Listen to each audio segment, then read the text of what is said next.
Welcome, everybody, to our third episode of the morning show on social change and philanthropy.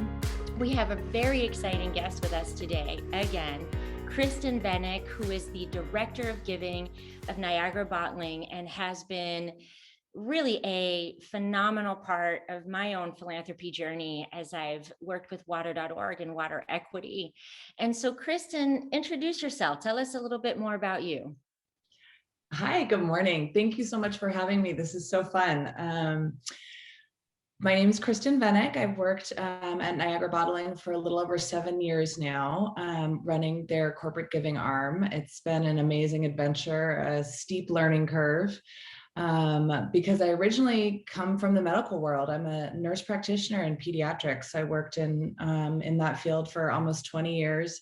I continue to work as a pediatric nurse now, but also get the blessing and the great honor to do this work with Niagara Bottling and my boss and friend, Andy Pakoff, and his family. So that's been a neat journey the last few years. So, and we got to meet, almost right at the beginning when I first started this journey. And so we met through water.org back then. So it's been a great partnership since the beginning, and you have taught me a lot. Thank you, Kristen. I have to say, I will always remember the first time we met, because it was at the end of a really long week where water.org CEO Gary White and myself had a lot of meetings with different funders. We were at this interesting moment in time where we were striving to get more funders to support scaling this idea of microfinance for water and sanitation. And I remember, thinking probably 10 minutes before our meeting, I'm so tired. Do I have it in me to do this, to do this last meeting? And I showed up, and Kristen you had this just open, you just seemed so approachable. And I will never forget that as the conversation kicked off, there was immediately this feeling that you were just as happy to meet us as we were happy to meet you. And the conversation immediately went in this direction of, I've done all of my due diligence. I've read about all of the nonprofits out there tackling water and sanitation, inspired by, what you all are doing. Tell me how I can help.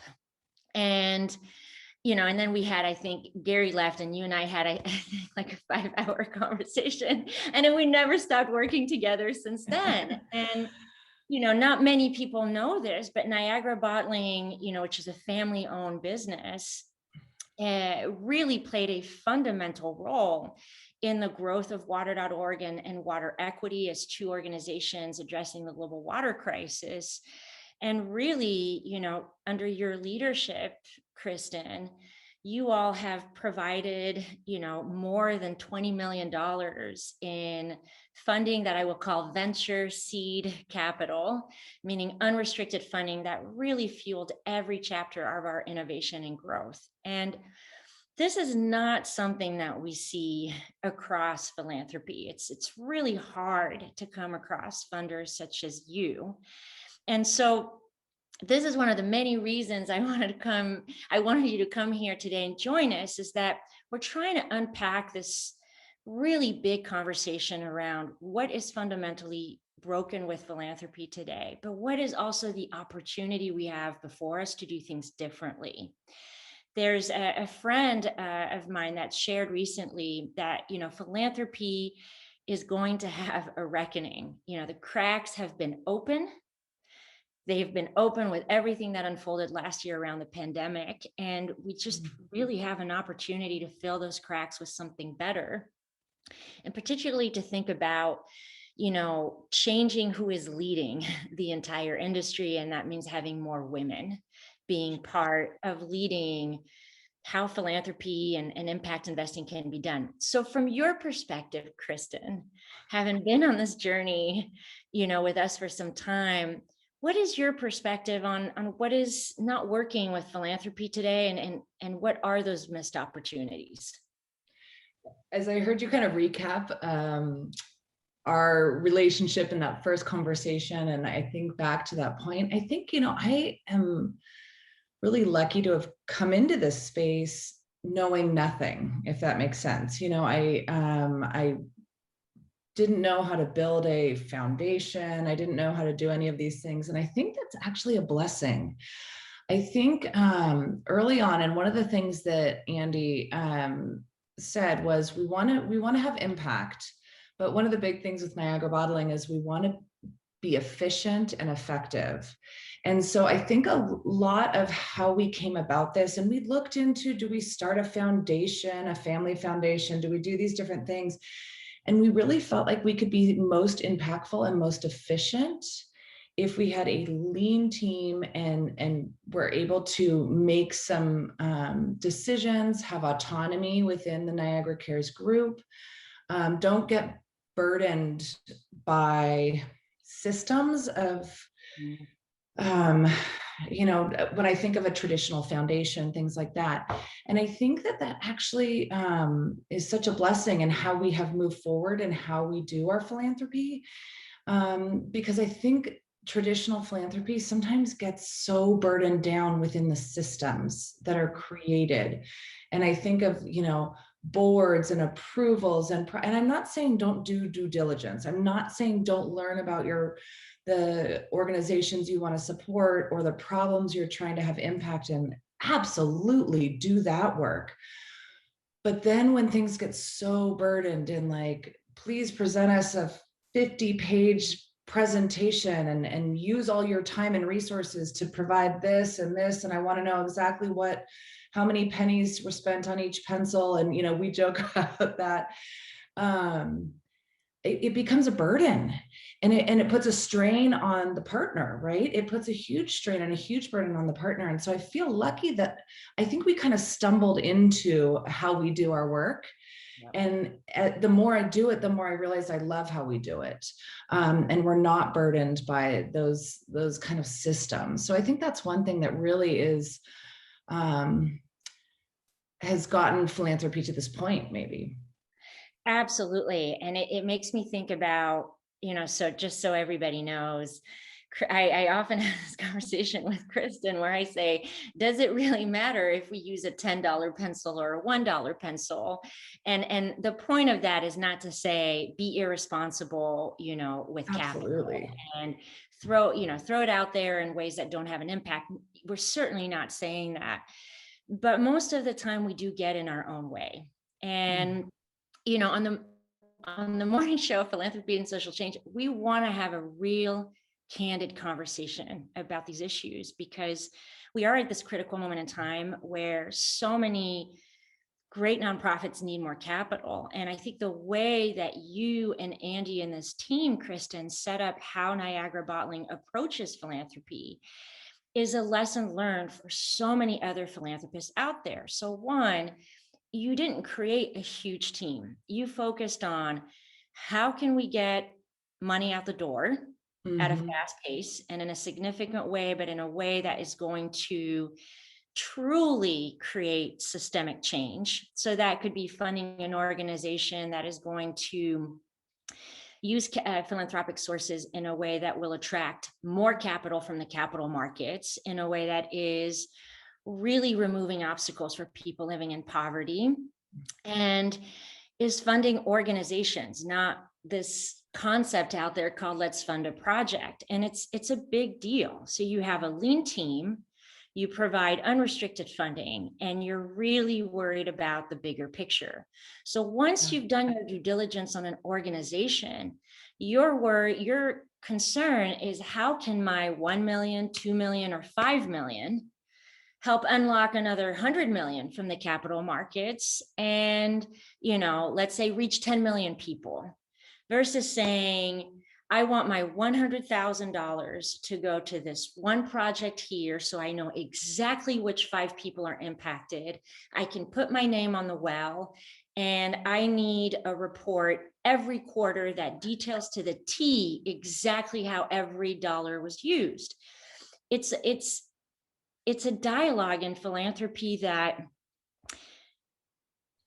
frankly holds us back, because It's Exactly. totally burdensome. Absolutely. Sorry, didn't mean to interrupt. No, I was actually going to bring it back to you, because when you look at how investors fund innovation in the corporate or the financial industries, there is absolutely that appetite for risk and big picture thinking. And we don't have that, at least not at a mainstream level within philanthropy.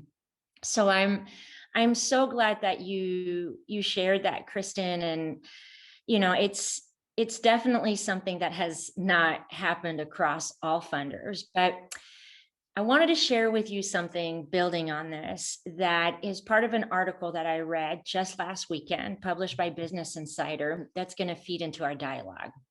So there is now a huge amount of philanthropists that are parking their funding in donor advised fund. Now, I know that you guys used a donor advised fund, but you do use that to actually make significant grants to nonprofits. So obviously, we're not saying everybody who parks money in donor advised funds is not funding charities, but donor advised funds have grown significantly.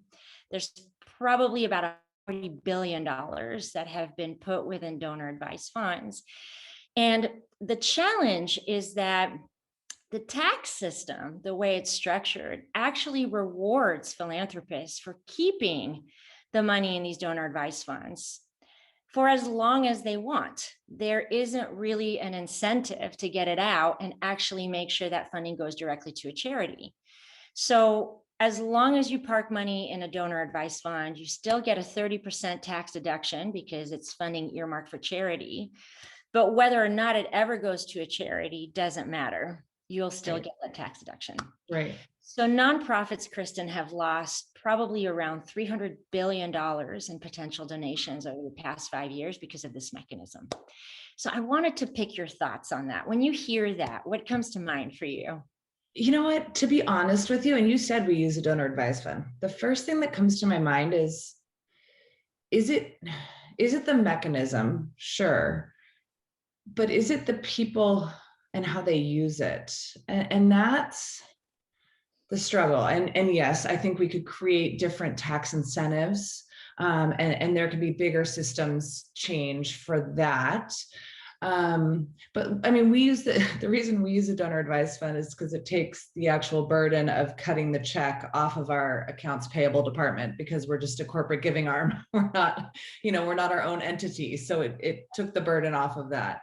And it gave my team autonomy to be able to get money out the door quickly. It's actually a very efficient, for us, a very efficient tool. But I could see absolutely. I mean, because you get the tax benefit when you put the money in the fund, right? So you could put whatever you're going to put in each year in the fund, you get your tax benefit that year, and then it could just sit there.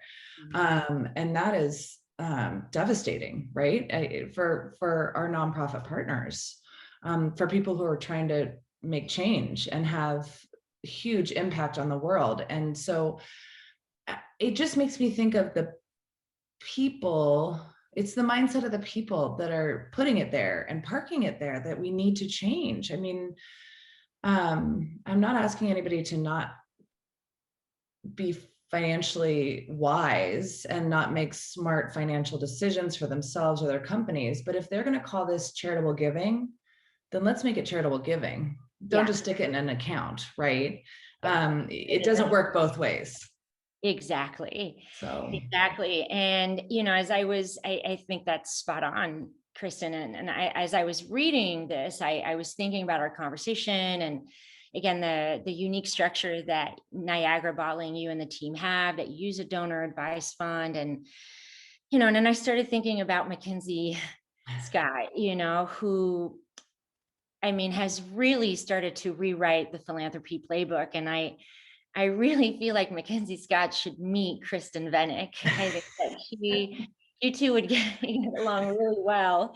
But it was so inspiring, and just again, having had a front row seat to working with you, Kristen, it was really inspiring to see what she did. Right, within a year, she gave $6 billion away to 384 outstanding nonprofits.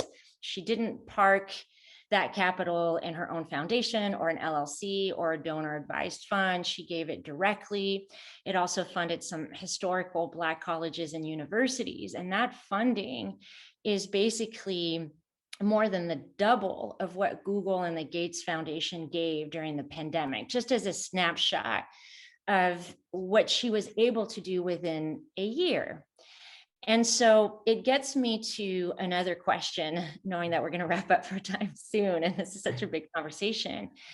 But if you could meet with Mackenzie Scott, or you were in a room with that type of billionaire philanthropist, and let's say, Kristen, I had unlimited resources and I gave them all to you, and there were no restraints, what would you do?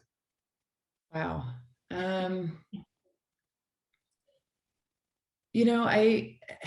One of the big things that I have always believed in is investing in people.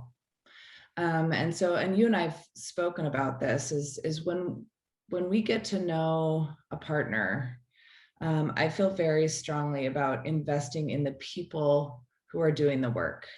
And maybe it's because we run lean, and I am not the expert in solving the global water crisis. I am not the expert. You and Gary and your amazing team are the experts in that field.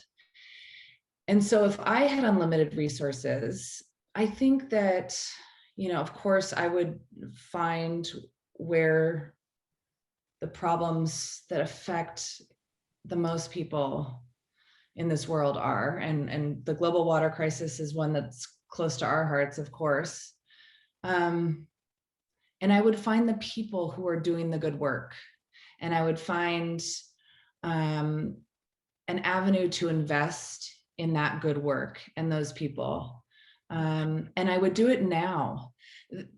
When we're parking this money, when people are parking these philanthropic dollars in these funds, or however they're doing it, the problems are not waiting for 10 years or 5 years. They're only getting worse, right? And whatever those problems are that are important to you and that you are passionate about, and whether that's climate or poverty or whatever it is, we've talked about this before, that you could go down the rabbit hole of issues. Those problems are not going away. So the fact that Mackenzie Scott out of the gates directly had impact on those issues that were important to her, and didn't wait. And I know she did her due diligence. I know she did her research. I know she found the people, right? So I'm not saying just give the money away without, doing your research, but find those people, find the people doing the good work in the areas that you're passionate about. That's what I would do if I had unlimited resources. I love that, Kristen. And it reminds me of the amazing conversation we had, if you remember, at the School World Forum in Absolutely. 2019. After hearing all the sessions and the conversations, Kristen and I think it must have been like 1 a.m., thought, my goodness, there's just so much more we need to do. How do we unpack all of this and, clone ourselves and do more? And we need everybody to feel this urgency. COVID really taught us that the world, we are all interconnected, right? And even if I just used, in the last 3 minutes we have, the issue of global water infrastructure, which right now has a $1.9 trillion price tag, right? There is antiquated, failing water infrastructure across the world. Just a few months ago, we saw that Texas didn't have running water. And so the more we wait, the more that price tag increases, the more the complexity increases, and the more our ability to solve it is hindered. And the next 10 years is really our time to be able to accelerate whatever it was that we were doing in the right way. But it does mean taking some risk, taking a big bet. And as you said, Kristen, finding the right people and directing the resources towards those right people. We live in a time where 2,000 billionaires added $4 trillion to their wealth. during March 2020 to March 2021. Let's really think about how we can create a new philanthropy that is exactly in line with what you described today with us, Kristen. Thank you so much for joining us. Oh, thank you so much for having me. I loved it.